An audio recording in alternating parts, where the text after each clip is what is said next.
আপনারা আমাদেরকে বাংলাদেশ জাতীয়তাবাদী দলকে দেশকে পুনর্নির্মাণের জন্য তারেক রহমান যে 31 দফা ঘোষণা দিয়েছেন, সেই 31 দফার ভিতরে কিন্তু একটা কথা আছে, 16 নম্বরের একটা কথা আছে, সেটা হলো সকল ধর্মের বা ধর্মীয় লোকদের আপনারা নিরাপত্তা দেবেন।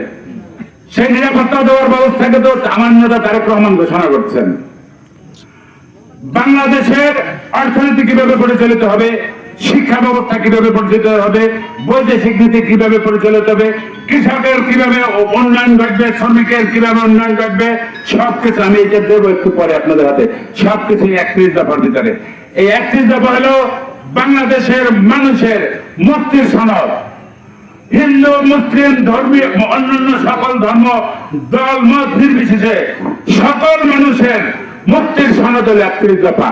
31 আপনারা যদি বিএনপিকে ভোট দেন, আমি কথা দিলাম, আমার নেতা কথা দিয়েছে 31 দফা বাস্তবায়ন করবে। এই 31 দফা আজকে আপনাদেরকে দিয়ে যাব। আপনারা এর ভিতরে প্রত্যেকটা পয়েন্ট দেখবেন এবং আপনারা দেখবেন, আপনার সন্তানকে বুঝাবেন কেন ভোট দেবেন।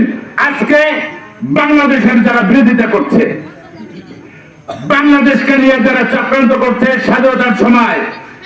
স্বাধীনতার সময় বাংলাদেশে 30 লক্ষ মানুষ হত্যা করেছিল কারা? পাকিস্তানিরা। তার দোসর কারা ছিল? তার দোসর কারা ছিল? সেই রাজাকার আলবাদরকে আপনারা কখনোই উঠানে জায়গা দেবেন না। আপনাদের 3 লক্ষ মা বোনের যে সংগ্রাম হানি করেছিল, তারা কারা?